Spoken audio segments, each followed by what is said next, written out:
que se llama Volviendo a nuestras raíces. Mateo 9, 35 al 38 dice: recorría Jesús todos los pueblos y aldeas, enseñando en las sinagogas, anunciando las buenas nuevas del reino y sanando toda enfermedad y toda dolencia. Al ver a las multitudes, tuvo compasión de ellas, porque estaban agobiadas y desamparadas como ovejas sin pastor. La cosecha es abundante, pero son pocos los obreros, les dijo a sus discípulos. Pídanle, por tanto, al Señor de la cosecha que envíe obreros a su campo. Mateo capítulo 10, 1 al 8. Entonces Jesús hizo lo siguiente: reunió a sus 12 discípulos y les dio autoridad para expulsar a los espíritus malignos y sanar toda enfermedad y toda dolencia. Estos son los nombres de los 12 apóstoles. Primero, Simón, llamado Pedro, y su hermano Andrés, Jacobo y su hermano Juan, hijo de Zebedeo, Felipe y Bartolomé, Tomás y Mateo, el recaudador de impuestos, Jacobo, hijo de Alfeo, y Tadeo, Simón el celote, y Judas Iscariote, el que lo traicionó. Jesús envió a estos 12 con las siguientes instrucciones: no vayan entre los gentiles, ni entren en ningún pueblo de los samaritanos. Vayan más bien a las ovejas descarriadas del pueblo de Israel.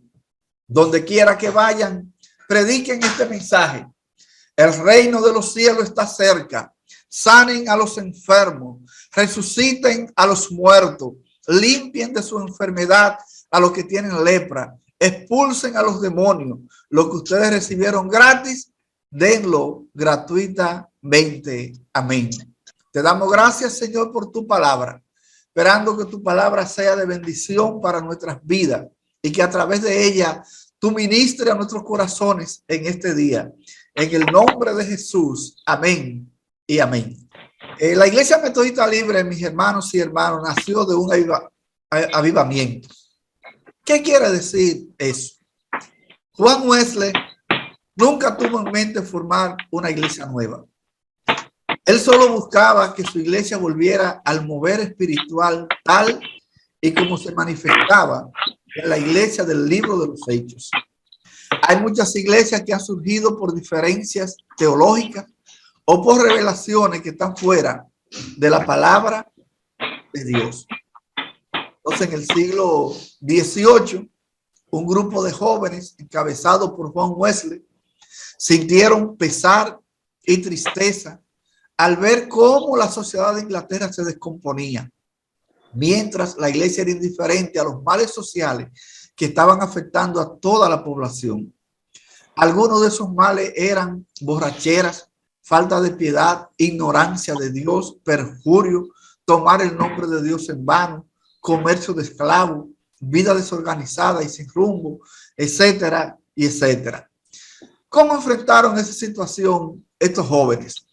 Miren lo que ellos hicieron. Comenzaron a reunirse para orar, estudiar la Biblia, organizar obras de caridad a las personas necesitadas. Actuaron de la siguiente manera. Primero, arreglaron su situación con Dios para poder ministrar con efectividad a las necesidades de los demás. Cuando usted no está bien con Dios, usted nunca ve la necesidad que hay en los demás, ni el cambio que los demás necesitan en su vida. Por eso estos jóvenes comenzaron estudiando la Biblia, orando y ayudando a las personas necesitadas. Y en medio de ese trabajo, entonces Dios les fue revelando lo que debían de hacer. O sea, cuando nos acercamos a Dios y nos unimos a su propósito, entonces podemos mirar el mundo con ojos espirituales y unirnos con Dios en el rescate de las almas que están perdidas sin Dios y sin esperanza. Segundo, lo que ellos hicieron, comenzaron un trabajo evangelístico y social para llevar las buenas nuevas de salvación y nueva vida a todos los que estaban atados por los pecados personales, culturales y sociales que le estaban afectando.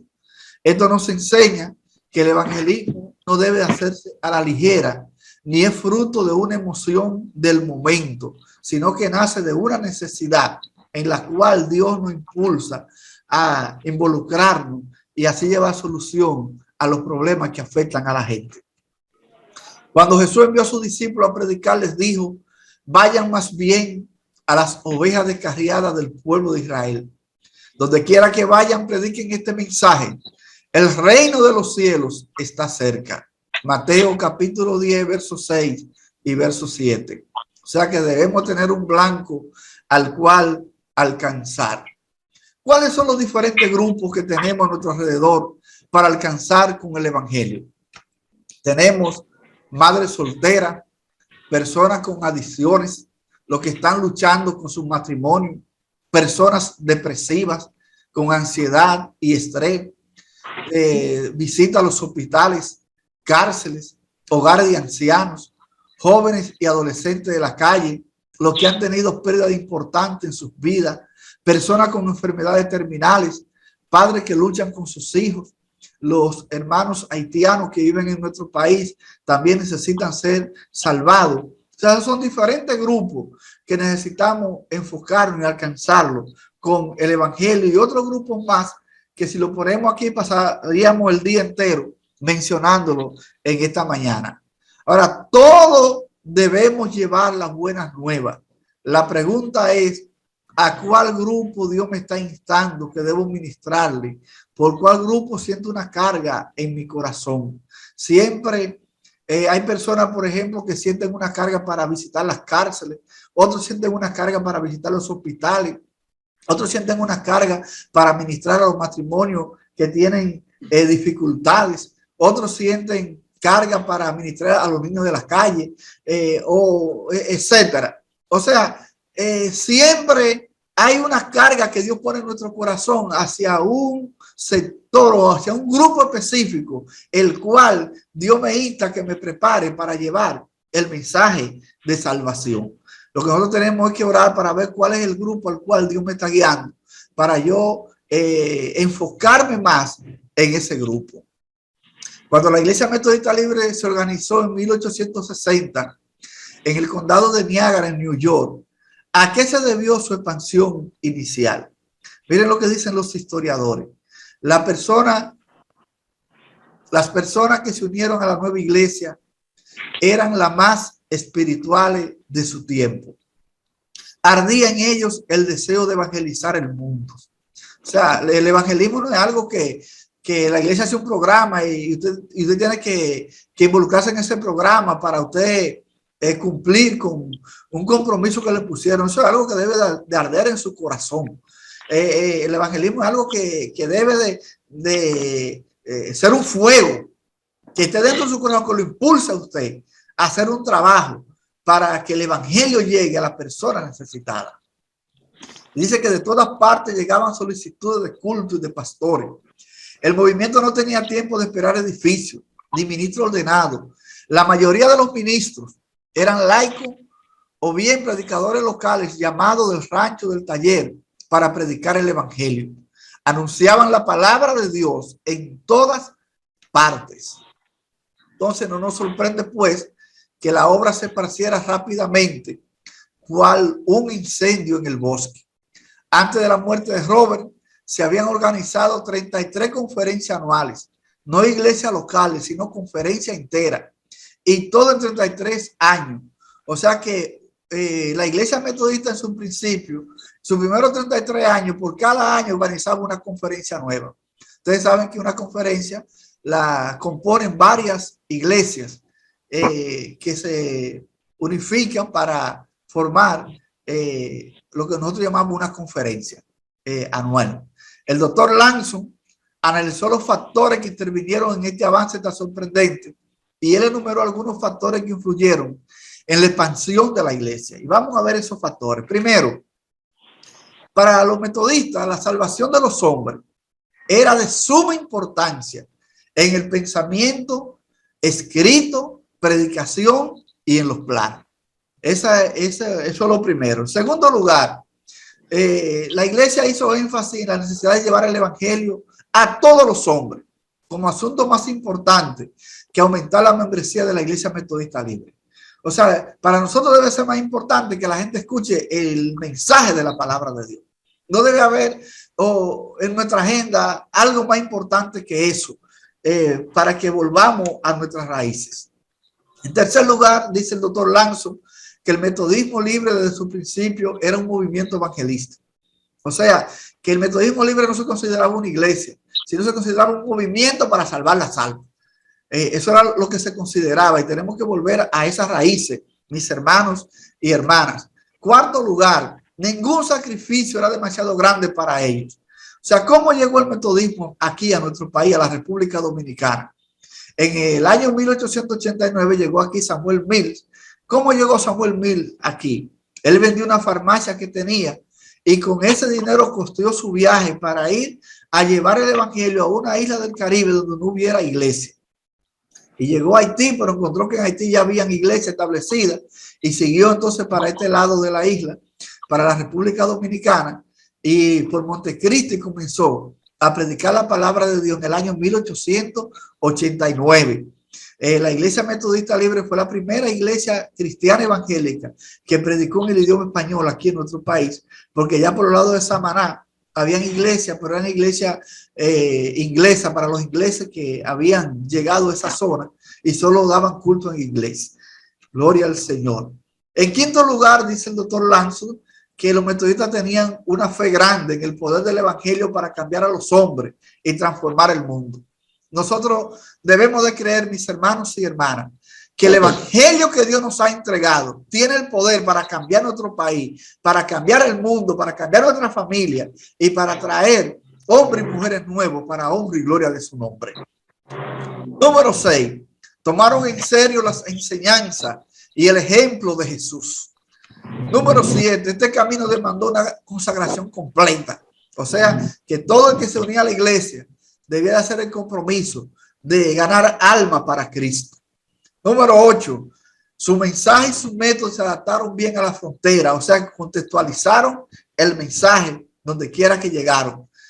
Número 9. La Junta Misionera podía nombrar a los obreros para los lugares más oportunos y de mayor necesidad, contribuyendo en algo al sostén de ellos.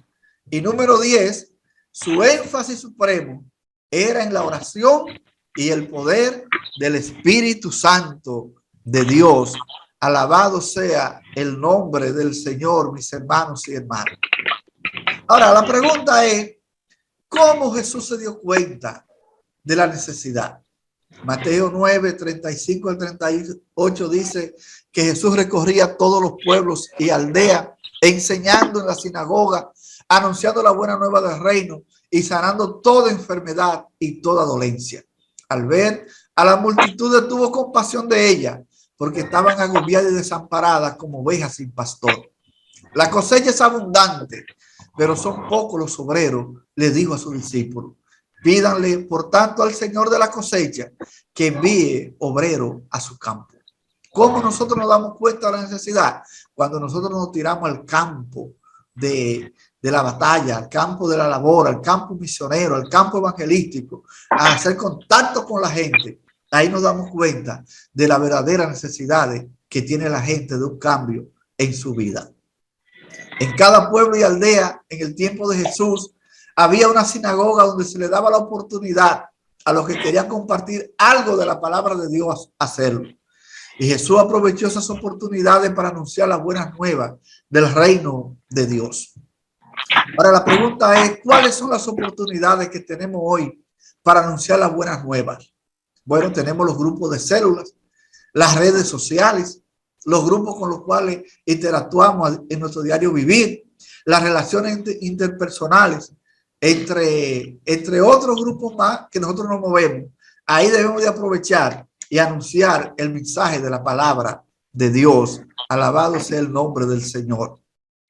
Ahora, ¿cómo estaban las multitudes? Dice ahí Mateo capítulo 9 que estaban agobiadas y desamparadas. Por eso Jesús en Mateo 11, 28 en una ocasión le dijo a la gente, venid a mí los que estáis trabajados y cargados, y yo los haré descansar. O sea, estaban agobiadas y desamparadas, como ovejas sin pastor. Así era que estaban las multitudes en el tiempo de Jesús. Y así anda mucha gente hoy sin rumbo, sin Dios y sin esperanza. y nosotros tenemos que convertirnos en ministros del evangelio, en pastores de los desamparados, para traerlo a los pies de Cristo Jesús en este tiempo. ¿Cuál era la principal necesidad en ese momento? Jesús dijo, la mies es mucha y pocos los obreros. Hoy en día la mies es mucha y hay pocos obreros dispuestos a pagar el precio para traer a la gente a los pies de Cristo Jesús. Por lo tanto, debemos orar para que Dios levante obreros y obreras para las obras del Señor, para ir a rescatar a aquellos que están agobiados y desamparados como ovejas sin pastor. ¿Qué dijo Jesús que hiciéramos? Jesús dijo, orar por obreros para recoger la cosecha. O sea, el énfasis de nosotros no debe ser que las almas se salven, sino que Dios levante obreros para ir a buscar las almas que están tocadas por el Espíritu Santo de Dios y traerlas a redil de Cristo Jesús. ¿Qué hizo Jesús? Empoderó a sus discípulos y los envió. Dice Mateo 10:1, reunió a sus 12 discípulos y les dio autoridad para expulsar a los espíritus malignos y sanar toda enfermedad y toda dolencia. Le encomendó un objetivo específico. Vayan más bien a las ovejas descarriadas del pueblo de Israel. Mateo 10, verso 6. El mensaje que debían de predicar es, dice, donde quiera que vayan, prediquen este mensaje. El reino de los cielos está cerca. Hay que decirle a la gente que Cristo viene pronto, pero todavía hay tiempo de entrar al arca de salvación, que es Cristo Jesús, el Hijo de Dios. Debían ministrar a las necesidades de la gente. Jesús dijo, sanen a los enfermos, resuciten a los muertos, limpien de sus enfermedades a los que tienen lepra, expulsen a los demonios. Lo que ustedes recibieron gratis, denlo gratuitamente. Mateo 10, verso 8. Dice la palabra de esta hora. Gloria al Señor, mis hermanos y hermanas, porque el Señor es bueno y para siempre es su misericordia. En esta hora es un tiempo para nosotros hacer un autoexamen en nuestras vidas. La Iglesia Metodista Libre nació de un movimiento evangelístico y nosotros, en vez de estar interesados en cuidar las cuatro paredes, de cuidar el nombre, lo que tenemos que estar interesados es en tirarnos a la calle, a rescatar las almas que están perdidas y nosotros asumir eso como el propósito principal de nuestras vidas, para que muchas almas vengan a los pies de Cristo en este tiempo que andan sin Dios y sin esperanza. Damos gracias al Señor porque Él es bueno y para siempre es su misericordia y sus bondades son por todas las generaciones, mis hermanos y hermanas. Hay un llamado de Dios en este tiempo a su iglesia. Hay un reto de Dios en este tiempo a su iglesia. Hay un compromiso que la iglesia debe de asumir. Y si usted se lo propone, en 6 meses usted puede ganarse un alma para Cristo. En 6 meses, hasta orando, usted se gana un alma para Cristo, porque usted comienza a interceder por lo perdido. Y el Espíritu Santo algo va a hacer. Así que oremos, mis hermanos, para que el Espíritu nos vaya revelando dónde está la necesidad, para que el Espíritu Santo nos vaya guiando dónde está la necesidad y que este año podamos ver al lado de nosotros un fruto espiritual, un alma que hemos traído a los pies de Cristo a través del trabajo evangelístico que hemos hecho para honra y gloria de nuestro Dios. Dios nos bendiga y Dios nos guarde en esta hora y que la gracia de Dios esté con cada uno de nosotros en todo lo que emprendamos, mis hermanos y hermanas,